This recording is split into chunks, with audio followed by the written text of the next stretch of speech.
नमस्कार, मैं डॉक्टर मोनिका गोस्वामी पिछले 18 वर्षों से झांसी में होम्योपैथी की प्रैक्टिस कर रही हूँ। आज हम लोग Ranjit Goswami memorial homeopathic hospital में बैठे हुए हैं और मैं स्वागत करती हूँ डॉक्टर सुरेंद्र विक्रम गोस्वामी का। कृपया आप अपना परिचय दें। धन्यवाद।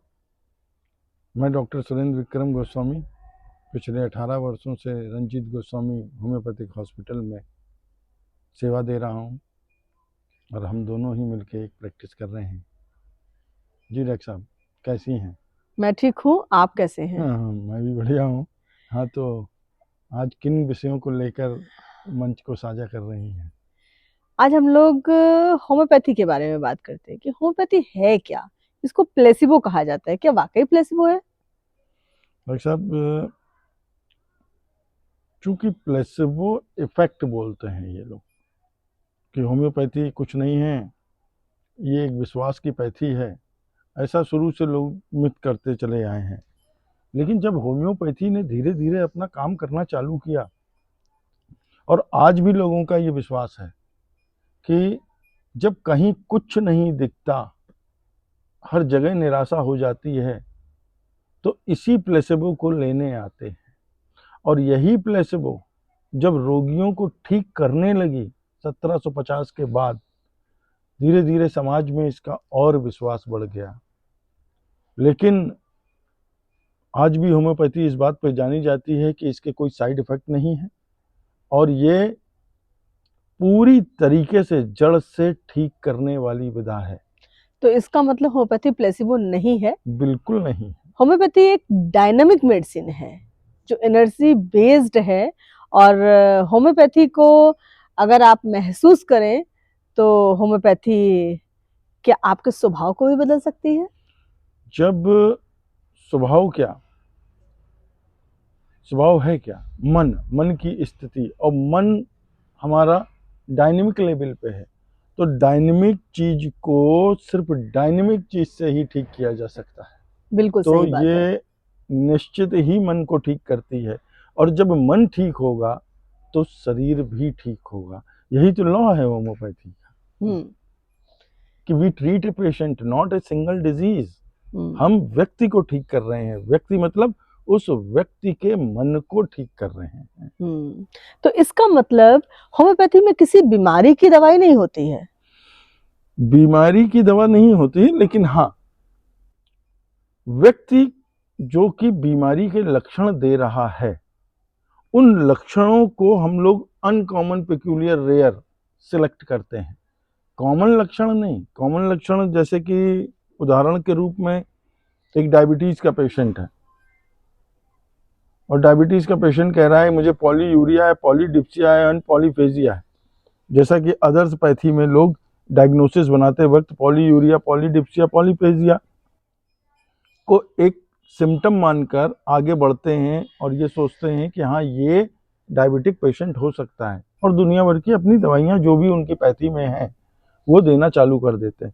होम्योपैथी में पॉलीडिप्सिया, पॉलीफेजिया और पॉलीयूरिया, ये हमको उस व्यक्ति में देखना है कि ऐसा कौन सा व्यक्ति है जिसकी डायबिटीज पॉजिटिव आ रही है। इसका मतलब जब एलोपैथिक सिस्टम ऑफ ट्रीटमेंट में हम जाते हैं तो वहां पर डायबिटीज के लिए कैटेगराइज मेडिसिन है, वो सभी मरीजों को दी जाती है उनके रोग के हिसाब से। लेकिन होम्योपैथी कुछ अलग बात करती है। बिल्कुल और करेगी। होम्योपैथी कहती है कि डायबिटीज की कोई दवाई नहीं है। फिर क्या है होम्योपैथी में? वही तो मैं बता रहा था कि उस व्यक्ति के अंदर उसके मन की स्थिति को पूरा स्टडी करना, उसके कारण को समझना, उसके मन को टटोलना, आखिर ये व्यक्ति और लोगों के व्यक्तित्व से अलग कैसे है, फिजिकल प्लेन पे, मेंटल प्लेन पे और इमोशनल प्लेन पे।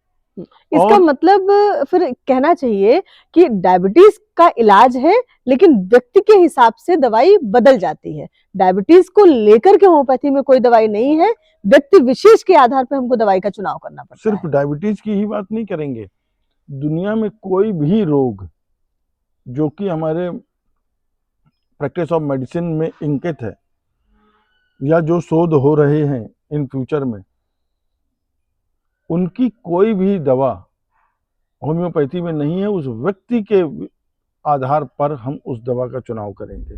तो होम्योपैथी में हमेशा व्यक्ति की एक ही दवा एक वक्त पे देनी होती है, चाहे उसको कोई भी बीमारी बनी रहे।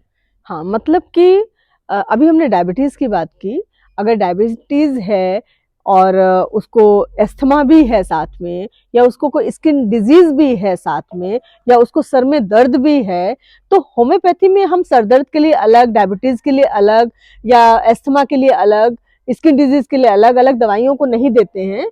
उस समय हम किसी एक दवाई का चुनाव करते हैं, जो व्यक्ति विशेष की दवाई होती है। वही एक दवाई सर दर्द भी ठीक कर रही होती है, डायबिटीज को भी ठीक कर रही होती है, अस्थमा को भी ठीक कर रही होती है, और स्किन डिजीज को भी ठीक कर रही होती है। तो इसका मतलब होम्योपैथी में एक समय पर एक दवाई है जो बहुत सारी बीमारियों को एक साथ ठीक कर रही होती है, बशर्ते एलोपैथिक सिस्टम में अलग अलग दवाइयां होती हैं अलग अलग बीमारियों के लिए। इस बात को कैसे आप समझाएंगे? होम्योपैथी एक साथ उस व्यक्ति के अंदर जितने सारे लक्षण आए, चाहे वो लंग से रिलेटेड हो, या माइंड से रिलेटेड हो, या एब्डोमेन से रिलेटेड हो, होम्योपैथिक बेसिकली उस व्यक्ति की इम्यूनिटी पे काम करती है, रोग प्रतिरोधक क्षमता पे काम करती है।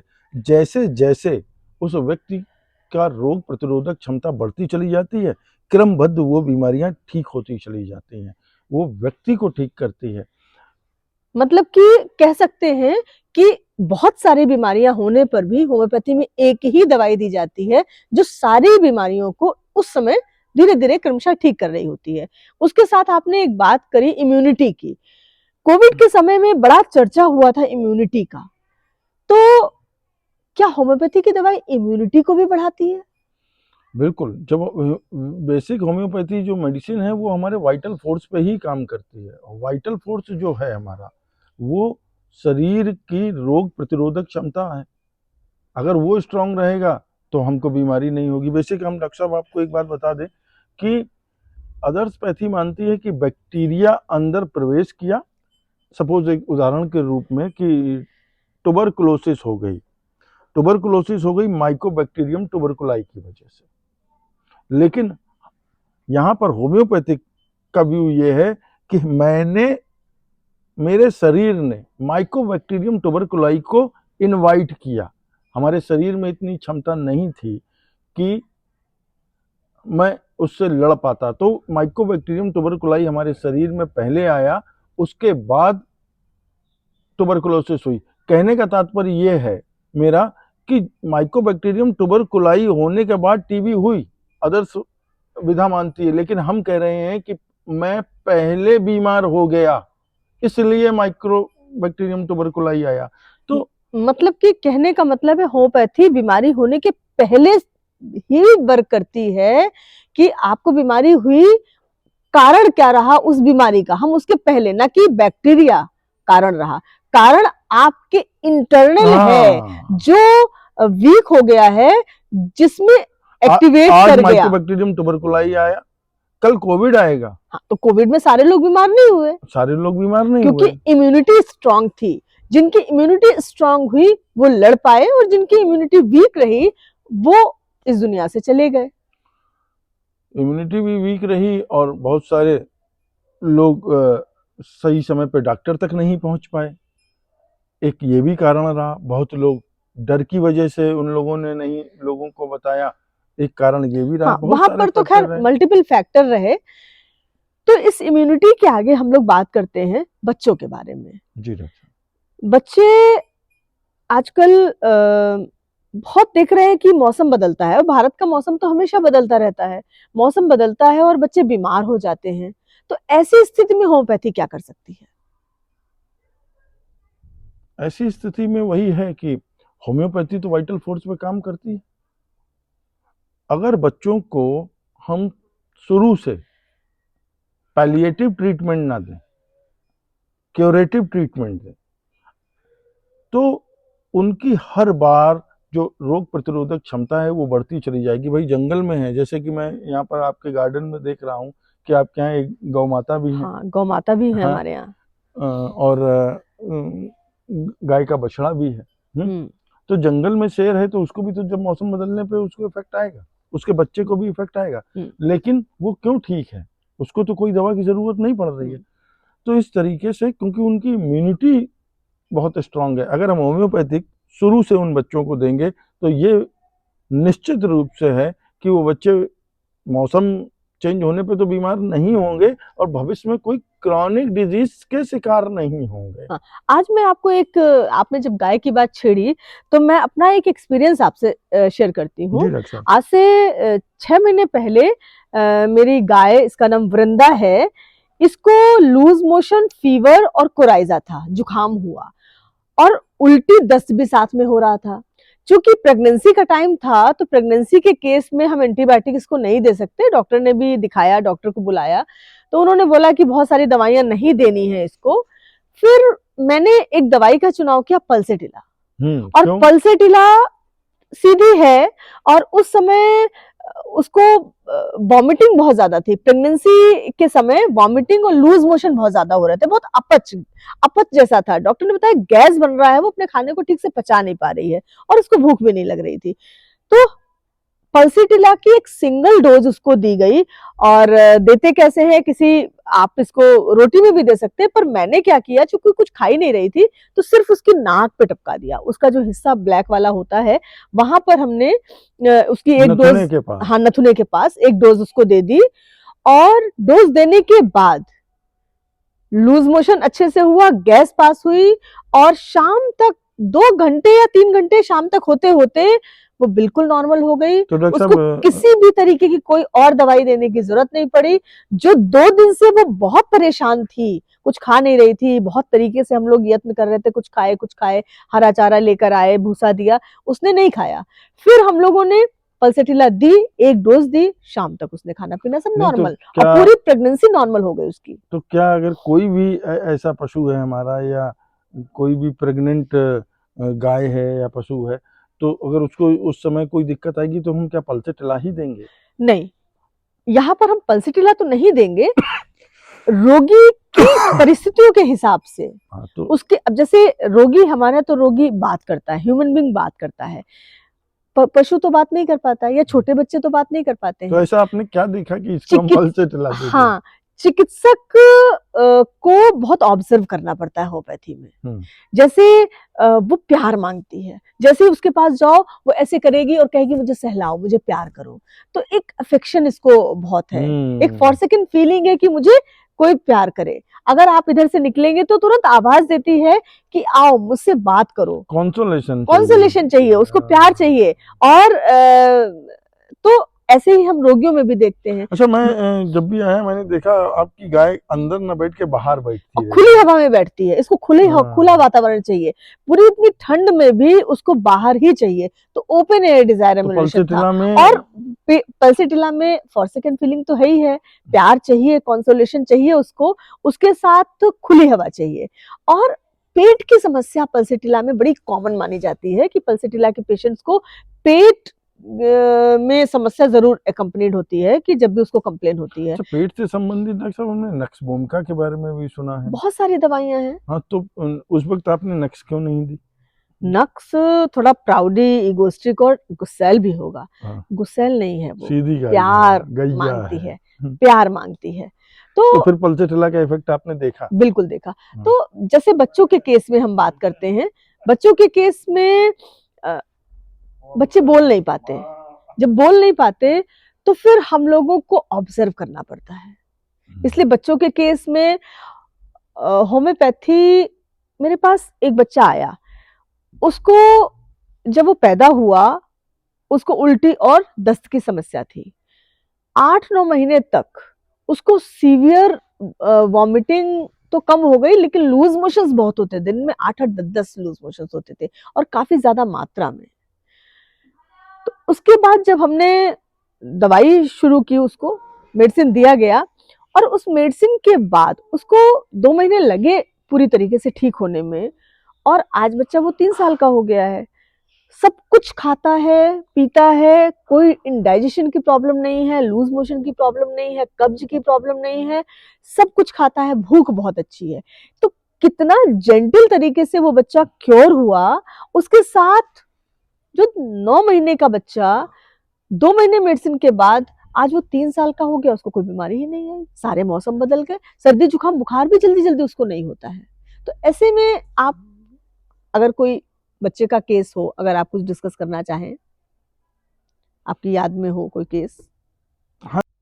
बच्चे के केस में तो होम्योपैथी एक वरदान के रूप में हम देखेंगे, क्योंकि जी। वो सीधा हमारी बच्चे की इम्यूनिटी पे ही वर्क कर रही है, भविष्य में उसको कोई बड़ी बीमारी नहीं होने दे रही है। एक केस हमको याद आ रहा है कि बच्चा पैदा होता है, उसके पूरे शरीर पे स्किन डिजीज थी, अगर आपको याद आ रहा हो अपनी क्लिनिक में जी। हरदोई में देखा गया था, जो बच्चा पैदा होते ही उसको कितना स्किन हाँ। डिजीज हो गया था। हाँ, हाँ, हाँ। और हाँ, उस केस के बारे में मैं आपको बताऊँ कि मुश्किल से 2 महीने की बच्ची होगी और उसको सीवियर इरप्शंस थे। उसको बरसात का टाइम था और आप रिपर्टरी में देखेंगे कि वहाँ पर इरप्शंस इन फैंट इन वेट वेदर, जेल्समियम मेडिसिन पड़ी हुई है। उस बच्चे को जेल्समियम दिया गया 1 डोज और हफ्ते के भर के अंदर बिल्कुल क्लियर स्किन, कोई कंप्लेन नहीं, बहुत इजीली। अदरवाइज हमने बहुत सारे केसेस में देखा है कि बच्चों को स्किन इरप्शंस होते हैं, बहुत क्रीम लगानी पड़ती है, बहुत ऑइंटमेंट लगाने पड़ते हैं, बहुत छोटे से बच्चे बहुत इरिटेट होते हैं, फिर वो ठीक हो जाती है। फिर कुछ समय बाद एक ड्राई स्किन का केस बच्चों के मामले में बहुत कॉमन हो गया है। आजकल बच्चे ड्राई स्किन के साथ भी हैं, तो उस ड्राई स्किन को भी क्या होम्योपैथी ठीक कर सकती है? बिल्कुल करेगी।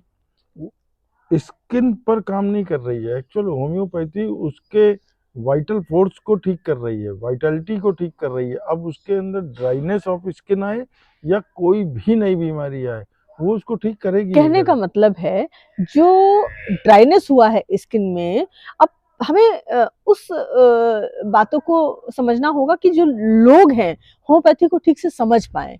क्या होता है कि स्किन का प्रॉब्लम हुआ, वो डॉक्टर के पास गए, फिर कुछ स्किन को ऑइंटमेंट लगा दिया, कुछ पाउडर लगा दिया, ट्यूब लगा दिया, बच्चा ठीक हो गया।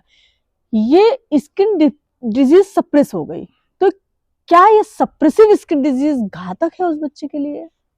डॉक्टर साहब, जैसा कि होम्योपैथी का कंसेप्ट है कि कोई भी बीमारी जड़ ही सोरा है, और सोरा इच। तो ये निश्चित है कि अगर उस बच्चे के अंदर हमने शुरुआत में इरप्शन को सप्रेस किया, तो इन फ्यूचर उसको कोई ना कोई बड़ी बीमारी बनेगी, क्योंकि सोरा आ चुका है। सोरा क्या है? सोरा, एक आम आदमी सोरा को कैसे समझेगा? सोरा को जब ये मान के चलिए कि सोरा एक विचार है, ऐसा विचार कि जैसे सब कुछ ठीक चल रहा है, ठीक। अब कोई उसके मन में एक विचार आया और उस विचार से वो जो प्रभावित हुआ, वही है सोरा। सोरा कहना चाहिए कि सोरा, जैसे आयुर्वेद में कहते हैं वात पित्त कफ, जब बीमारी शुरू होती है तो वात पित्त कफ बिगड़ता है। ये चूंकि आयुर्वेदिक साइंस है और हम लोग आयुर्वेद भारत की साइंस है, इसलिए आयुर्वेद का सभी जानते हैं इसको। लेकिन होम्योपैथी एक विदेशी पद्धति है और भारत में होम्योपैथी को माना जाता है कि बीमारी जड़ से ठीक करती है। लेकिन ये सोरा क्या है? तो सोरा पहली स्टेज है बीमारी की, वहीं से सारी बीमारियों की शुरुआत होती है, जब वो बिगड़ता है और धीरे धीरे मरीज बीमार होता चला जाता है। सोरा के भी पहले एक स्टेज आती है। जी। हाँ, क्या स्टेज आती है? उसको कहते हैं प्री सोरिक स्टेज। हाँ। या इसको मान के चलिए तो हम कहते हैं कि एक्यूट सोरा। हाँ। तो एक्यूट सोरा उतना घातक नहीं है। जब हम एक्यूट सोरा को सप्रेस करेंगे तो बेसिक हमारा जो उभर के आता है वो सोरा, और फिर सोरा ये जाता है साइकोसिस में, सिफिलिस में, सिफिलिटिक कैरेक्टर में। तो जब तक सोरा अगर हम नहीं ठीक करेंगे, या अगर हम सोरिक स्टेज पे ही किसी व्यक्ति को ठीक करते हैं, और सोरिक स्टेज मोस्टली हमको न्यू बॉर्न बेबी में मिलती है, तो उसको भविष्य में बड़ी बीमारियां होंगी ही नहीं। फिजिकली, मेंटली और इमोशनली तीनों प्लेन पे होम्योपैथी क्योर करती है। आपके हिसाब से? जी। बहुत अच्छा है डॉक्टर साहब, धन्यवाद।